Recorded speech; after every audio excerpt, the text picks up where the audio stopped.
guys, kwa majina nafahamika kama J. Alex Anangwe. I'm fixing the nation. I'm from Kawangware 46 na mimi nafanya kazi ya mjengo.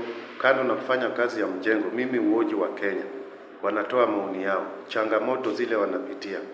Juu tangu serikali ya Kenya Kwanza iseme itaanza chini, mimi nilichukua jukumu ya kuoji watu wa chini, kujua changamoto gani wanapitia, serikali imefanya nini, wamefaidika na nini kusikiana na hii serikali.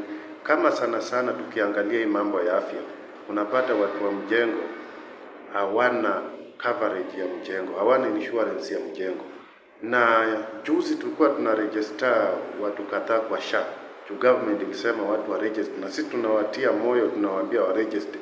Lakini unasikia unaambiwa ulipe annually shilingi 10,000 annually ndio hiyo SHA ianze kufanya kazi. Si atulipe monthly, wanakuambia pay 10,000 first so you can be your SHA card can be authorized to be used. So hiyo ndio changamoto watu wa mjengo wanapitia. So mi kama reporter wao na representer wao hapa chini, mimi ningependa serikali isikize sana ground. Asante.